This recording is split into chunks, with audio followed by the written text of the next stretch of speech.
Hi everyone, and welcome to the part 5 of the series on circular transitions, which is facilitated by the Fontys Center of Expertise on circular transitions. My name is Myrthe Velter. I am a researcher at Fontys on circular business model innovation, and I'm a PhD researcher at Maastricht Sustainability Institute. In this upcoming 20-25 minutes, I will tell you a little bit more about circular business model innovation and the role of business in society, what it entails, how it can be further developed.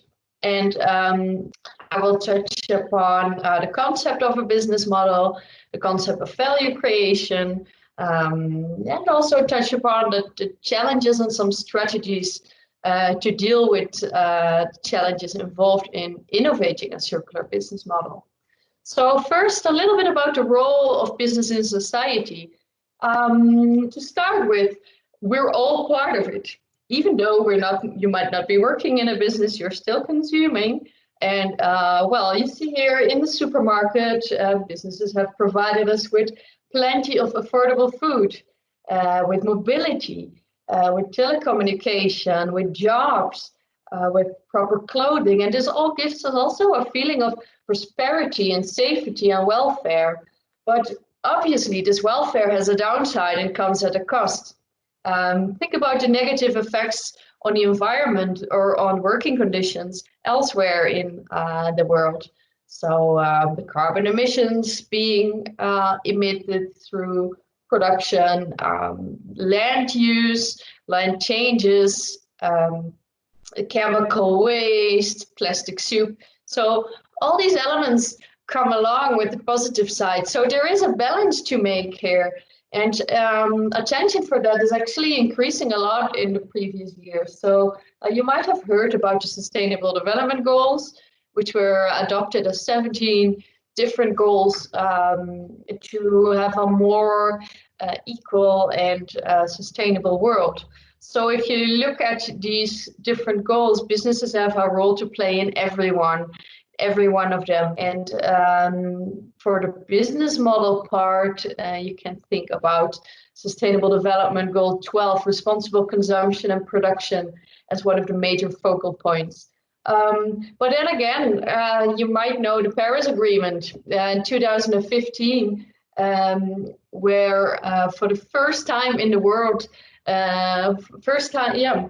world leaders have agreed upon limiting global warming to 1.5%, and with an extension to 2%. But this is the first time that there was actually a global commitment to tackling climate change. But you might also think that the Green Deal from the EU, which has been developed under Frans Timmermans nowadays, but also a corona crisis. So crisis often makes us reconsider what we think is important, and always have some kind of change, bring some kind of change in the long run. So we will see until what extent that will affect the sustainability of businesses as well. But you do see the calls for a greener economy as a result of this crisis increasing. So just a little bit of a scope on how business leaders see sustainability. Well, actually, they increasingly think it is important. Just to pick a few of these quotes illustrated here. So 69% of CEOs actually believe that investors think sustainability is important, or will start to believe that sustainability is important. Sustainability is also able to transform the industry within 5 years, according to 63% of CEOs. And well, what I think is quite remarkable is that 93% of global CEOs view sustainability as the future of their companies. Well, if that is the case, well, let us look at then at how companies can approach sustainability. This is the sustainability continuum as presented by Seng and his colleagues. And it kind of shows a little bit of pathways that businesses go through in dealing with sustainability. So For a long time, we have seen there is not even an awareness about this topic. So we will have non-compliance. At some point, regulatory demands are increasing, and you see a little bit of public pressure coming up. So you see actually that here is so where business start complying with ISO norms, with legislation. But sometimes businesses are under fire by citizens, by consumers, or think about the Brent Spar accident a few decades ago. There was a lot of public pressure on the business, which led to a crisis within these businesses. So you see that here they go a little bit further than compliance, and it's beyond compliance. Sometimes it's also called CSR, corporate social responsibility. So this is about businesses engaging in social or environmental projects in addition to their usual way of doing business. However, on higher levels of sustainability, which also requires higher levels of innovation, you see integrated strategy and alignment with the purpose and the missions and the core values with sustainability. And this is where actually business model innovation is positioned. So the whole idea about integrated strategy, purpose and mission is that actually integrating societal and environmental benefits can be seen as a business opportunity. So it's actually these kind of benefits are set equal to the business benefits, the economic benefits.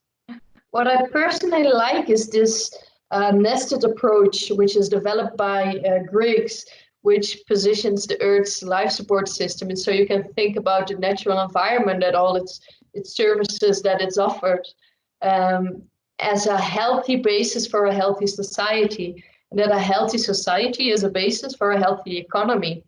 And well, you might think this looks already a little bit like a donut. Well, it actually is, because you've probably seen this donut economy illustration by Keith Raworth, who actually says, well, there is an ecological ceiling in which we as a society have to adhere to, which is actually determined by planetary boundaries, but we also need a certain level of social innovation and to actually meet the basic demands of humanity. So you see that this whole paradigm about priorities and thinking about sustainability is changing. So then if a business model is positioned on these higher levels of innovation, then what is it actually? Well, there are multiple definitions provided. It's very simple. How a firm does business. You think you understand, but thinking about it doesn't really make that much clear. So a most common definition is that it describes how an organization creates, delivers, and captures value. An even more detailed definition is, well, how you design and architecture the value creation, delivery, and capture mechanism. So how you deliver it, how do you attract consumers? And in the end, you have to make profit. Even though you're a sustainable business, you need profit to be economically sustainable as well. So just thinking a little bit more into detail, the value proposition element consists of what you offer to your customer. So who are your customers? Do you offer a product, offer a service? So for example, in this bakery that I use, you see that they focus not only on bringing the bakery product itself, but they also add intangible values to their proposition, so just the design and the flavor. They also integrate the elimination of negative impacts in their value proposition. So you actually see that here it's not only about the positive ways, but it's also about being transparent and clear about the negative impacts and how you deal with that. Then on the value creation and delivery element of the business model, that actually concerns your activities, the resources you need, but also how this is distributed in the value chain, who conducts which activity, who earns which money. So you might think in the case of a bakery is actually dependent on farmers, on processors of wheat, on the suppliers, on shops and retails, on the customers. but it also needs machinery. Who is owning these machineries? Ovens and the knowledge about recipes. And well, if you offer your products online too, you need a digital infrastructure as well. So you see that this is really about reconfiguring you as a business within the network. And then the value capture element is actually, how do you make money? So how are your costs and revenues divided? It can be digital, can be in a physical shop, can be through a service, can be through a leasing model. I will elaborate on that a little bit more later on. So just looking at these value, so value is actually, you see that value is central in this whole business model thinking. And when we use the integrated reporting framework, you see that there is more than economic value related to the business model. You see the inputs, the different types of inputs that is needed. You need not only money as input, but also knowledge. We need human capacity. We need networks. We need raw materials. But at the same time, these inputs are outputs. While we often look at the financial results and the resulting product or knowledge, there is also an impact on social impact, an impact on the natural environment. So I actually like this figure because it kind of shows that a business is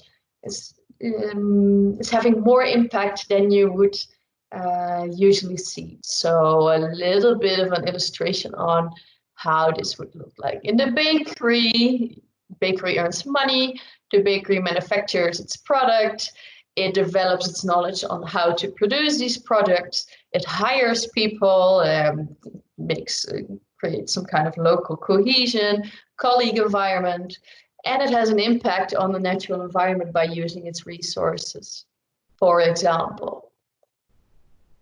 But then, okay, we have business models, but then how about a sustainable business model, and even as a subset of that, a circular business model? Well, let's start with the sustainable business model. So what is different in a sustainable business model? Well, these sustainable models actually see sustainability as a source of competitive advantage. So they want to contribute to the sustainable development of the company, but also of the society. And in order to do that, they take a firm level perspective, of a system level perspective, in addition to the firm level perspective. They identify multiple forms of value and multiple dimensions of value. So when the forms, you can think about this integrated framework, and with dimensions, you can think about the negative value impacts or the missed value impacts. I will show you a little bit more in the next slide, but a little linkage here can be found with the second lecture series, where Mignon van Halderen talks about novel points of view. So you can imagine as a business and you're thinking about sustainability and a sustainable business model, that this really requires a novel identity, a novel way of thinking about values. So you can even think of this as a novel point of view, as a starting point for sustainable business model innovation. So I won't go into depth in this table, but it kind of illustrates the difference in value considerations from a conventional business model to a business model for sustainability and circularity. So you see that it's not only about value created and captured, but it's also about value destroyed. Carbon emissions is actually a destroyed value in a natural environment. And you might think about value missed. If your car is parked next to the street for 23 hours a day, then it's 23 hours of missed value opportunities. So you see that there's this whole new paradigm in thinking about value, not on direct short term, but on the long term, indirect values. You think consider more different stakeholders than shareholders and your customers. So, well, I think this is a nice summary of this paradigm shift. A little bit then about the circular economy. I'm pretty much sure that you're all aware of what it means by now. But you have seen that in these sustainable business models, circularity plays a big role. So how do these value paradigms that we talked about relate to the circular economy? Well, if you think about the circular economy, it's a regenerative system. So resource input, waste, emission, energy leakage, these are all minimized, not only by closing loops, but also by slowing and narrowing loops. So you might think it's not only anymore about the traditional take, make, dispose idea and transforming it to a take and make form, but it's actually a little bit more complicated than that. So circular business strategies are actually more than recycling. It's also aimed at narrowing flows, so making sure you use as least energy, you have as least waste in the project, in the process as possible. It's about slowing research loops, so extending the use of products, and it's in the end about closing these loops. And even more, this slowing, narrowing, closing actions, they are needed along the entire value chain, as every actor in this production and consumption process has a circular role to play. So even the processing actor has waste, has an energy use, the raw material provider, the designers have a role to play, the production department has a role to play, and also the user reuse. So we as a consumer have a role to play here. So that also makes it kind of clear that it's very challenging for a business to innovate a circular business model on their own. Another model that I actually like, which builds on the paradigm, is that if you think of a linear economy, which is illustrated in the left illustration using the value hill, you actually see that the pre-use phase, so in the value chain, the production, these are actually steps of adding value to eventually end up at the consumer, which uses it and then just throws it away. So all this value is destroyed. Whereas the circular economy is really about retaining this value as high as possible. So like ideally, you would maintain the value at the level of the consumer through repair and maintenance. If that is really not possible, then maybe the product can be reused or redistributed. If even that is not possible, then at least try to refurbish the product instead of using it as waste. And even if that's not possible, there is a remanufacturing process, then there is a recycling process. And well, ideally, there is no lower step than this. So then if you think about business models, well, it all sounds nice, but then how do you earn money in the circular economy? Well, there are a few general business model patterns for the circular economy. You might think about the product orientation, so where you sell your product. You might also switch to a service model, which is a very popular way of thinking about service models, of a circular model. So you can think about leasing constructions. A more rare, but I think increasingly popular business model pattern is a focus on the use of products and services. So you can think about Netflix or Spotify, but also car sharing platforms or washing machines where you pay per use. Another one which I personally really like, because I think it has a lot of potential to steer circular behavior, is the result orientation business model. So this is really on performance on light, performance on health, performance on living quality. And you can even think about washing machines in the sense of you pay 10 cents for washing on 30 degrees, but you pay 20 cents for washing on 40 degrees. So in this sense, you still have a clean wash, but at the most sustainable option possible. So some more examples of circular business models. For example, My Jeans. They have a leasing model where you lease a jeans or buy a jeans, but always return them when they are worn out.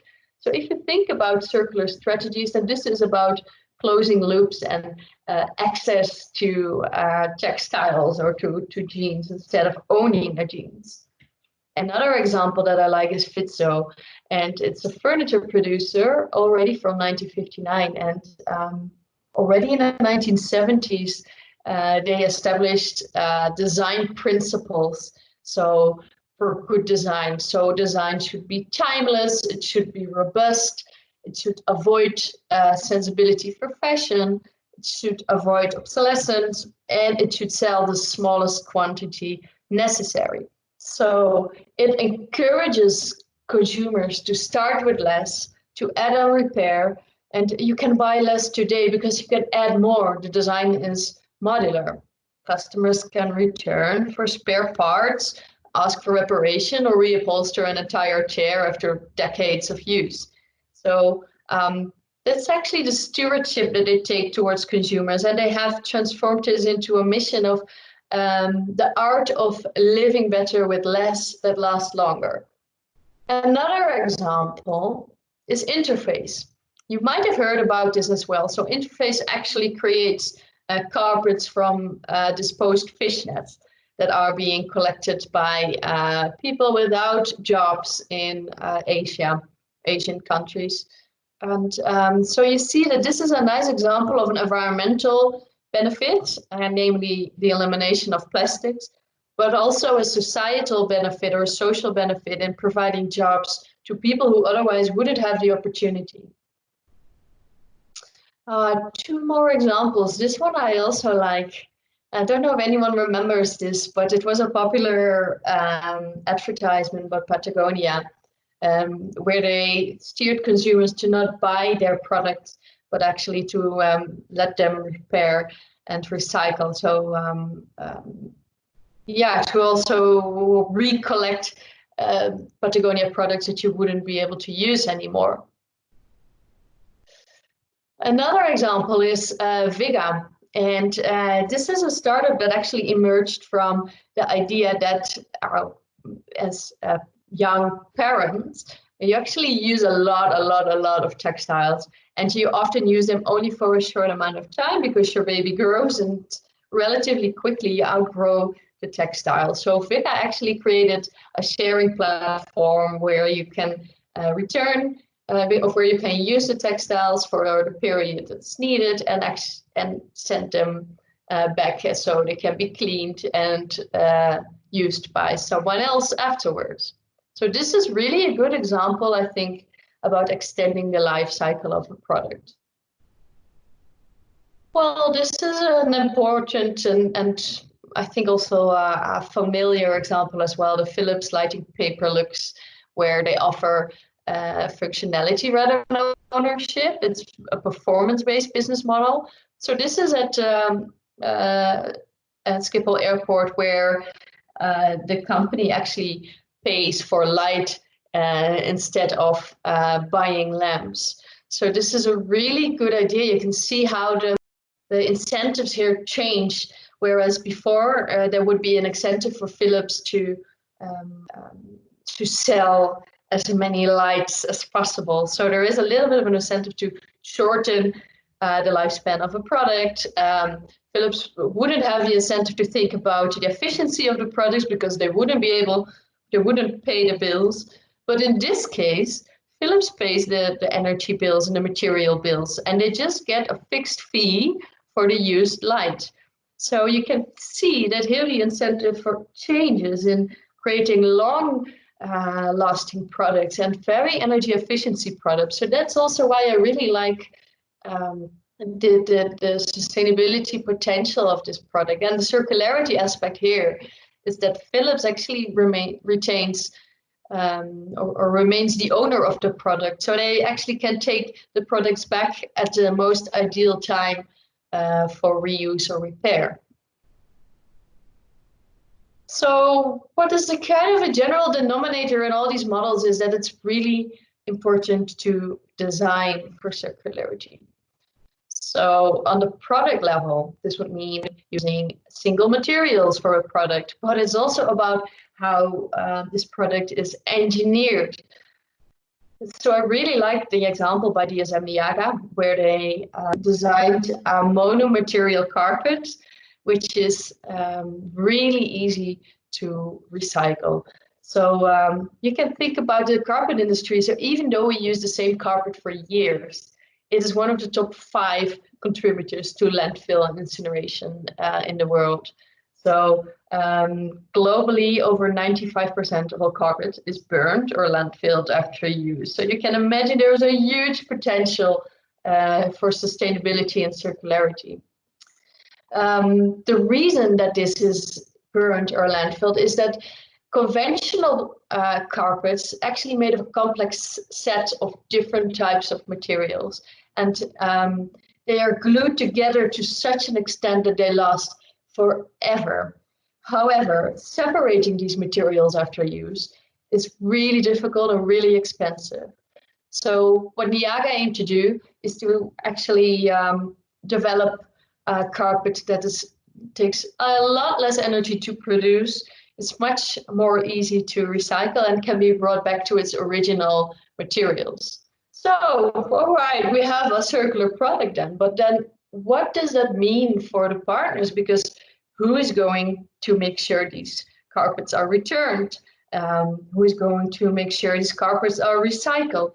So without the alignment of partners, circularity is not filling up to its potential. So you can think about the partners as the producer of the raw materials, the provider of the materials for these carpets. Will it be redundant? It won't be easy to get them enthusiastic about this model then, but maybe they can become take up a new function as a recycler of these products. But also think about retail, the shops that sell carpets. Well, they are just used to sell and get paid for it. While now they have to kind of focus on the added value of these type of products. And it's not about selling anymore, but it's more about a long-term relational contract. And maybe would they also be the ones taking in these carpets after use? Because that would be a whole new role, which is necessary, but who will do that? And the same goes for the carpet installer. Well, is that installer also going to remove the carpets from your house? And then even who is going to collect all these carpets and who will provide the logistics for that? So what you see here is that a major challenge for circular business model innovation, which is abbreviated as CBMI, is that it requires a long-term reconfiguration, and not only of the boundaries of the focal business, but also of its stakeholder network.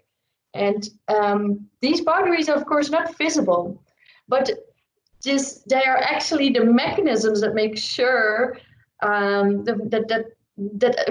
establish the current reconfiguration of networks and businesses. So if you think about what boundaries are, literally, it's the demarcation between organization and its environment.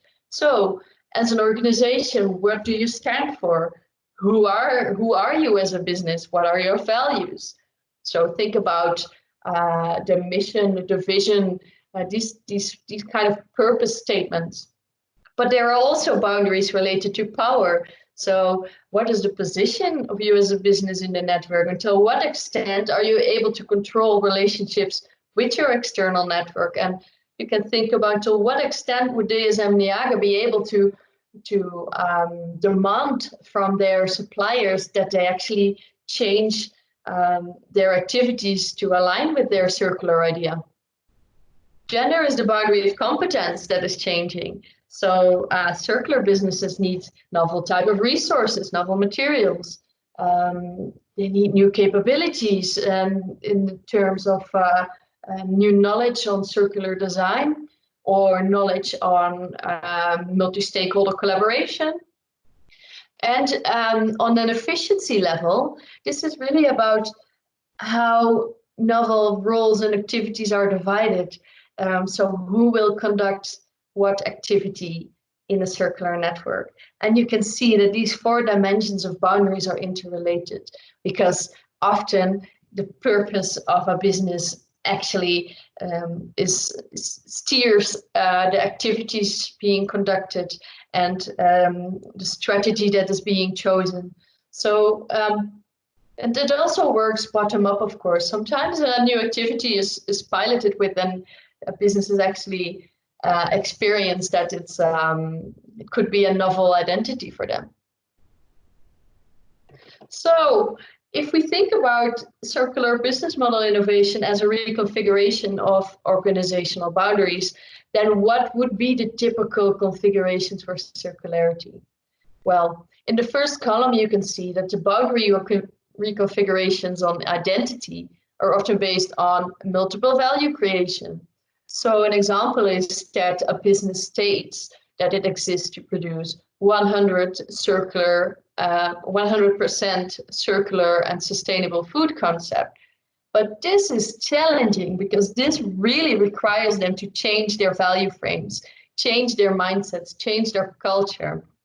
This is really something to think about. And I think the lecture by Mignon can actually provide some help in this.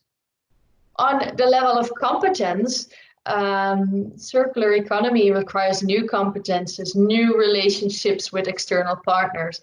So you see that an example of a circular competence configuration is that the business is also a network orchestrator in addition to a food producer.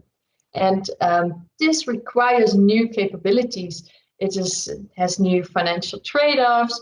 It can take a long time before your competence is developed.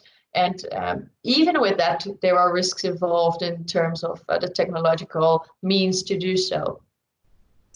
On the level of power, you can think about that circular economy actually disempowers certain actors. So think about raw material providers who will not be as important anymore, but also empowers particular or novel actors. So it can actually empower recycling companies. So in circular configuration of the boundary of power is that a business says, well, we empower a fair division of efforts and payment. But this is, of course, also very challenging because I don't think there are many businesses who are willing to compromise their current power division without proper negotiation. So last, on the efficiency level, the reconfiguration is the adoption of novel roles. Who will do the logistics? Who will do the recycling? Will the raw materials still be needed or not anymore? So a circular configuration on this level would be to deliver and take back and recycle instead of just produce and sell. But here it's really about who has the materials to do so, who is willing to do so, who is how will these new activities be divided in the value chain? So how to deal with these challenges? Well, you can't develop the business model on your own. You will need to do this in collaboration with your network. And as many challenges derive from changes in changing organizational boundaries, the idea of boundary work is a useful idea to think about this. So boundary work is about the attempts of actors to create, shape, and disrupt boundaries. And this usually happens in 3 iterative phases. So, where you start exploring your current boundaries and the boundaries in your network, as well as how they would look like in a circular strategy. Once you have an idea about that and you know which partners will be relevant, you can start to negotiate with these partners and think about who should I approach first, or who are really the key stakeholders, and to start brokering that. And you can also see that maybe some actors who appeared not to be that relevant are actually quite relevant in order to align other partners because they have a very strong social interest. So think about municipalities or public agencies who have an interest in social or environmental purposes, who are actually willing to pay or to provide the knowledge or the capabilities for other businesses to align. So this is really a network focus which provides new opportunities. And then in the end, of course, it's about implementing these boundary changes. So you agree with all of your partners to align, and this can be in a pilot first, which can be scaled up at a later phase. But these three phases all shape your business model. It's not something that as a business you can think of yourself. So just to conclude, the new role of business in society, can businesses be part of a circular economy solution? My personal opinion is that they do, but they do not on their own. And every actor has a role to play, not only the business actors, also the non-business actors, also you as a consumer, also public agencies. Everyone has to think about what their role is in circular economy and how this role aligns with their external environment. I do therefore think that it involves radical new forms of reorganizing the business model and its network. And in this, it's very important to design both the product and the network. So often the circular economy is approached rather technically on the product level, on the material level, but the social innovation, change of consumer behavior, change of partners, of networks is very important. And then I can see that circular economy is a driver for sustainable business. And I think boundary work can be an idea or can actually help to do so. So a little bit to give you a little bit of some takeaways, some food for thought. Well, what do you think the new role of businesses is? Can they be part of the solution to the challenges we have for sustainability and circularity? What, according to you, would be the business case for circular business models? If you are a business, why would you engage in circular economy? If you're a consumer, why would you rather buy a circular product than a usual product? Just think about it in the different roles that you could have. Also think about the existing examples. Do you think they go far enough? Are they really on the integrated value, on the alignment with purpose and mission level? Or is it a little bit of a greening in disguise? And well, taking that into account, is it even possible to develop sustainable and circular business model within the current neoliberal paradigm, where we think about endless economic growth? And then what policies might be needed to change the circular economy business models? So with that, I would like to conclude this lecture, and I hope you enjoyed it. I hope you gained some inspiration from it, quite some new examples. If you would like to know more, then go to our website, www.fontys.nl/fact. And well, I'm looking forward to seeing you again somewhere in the future.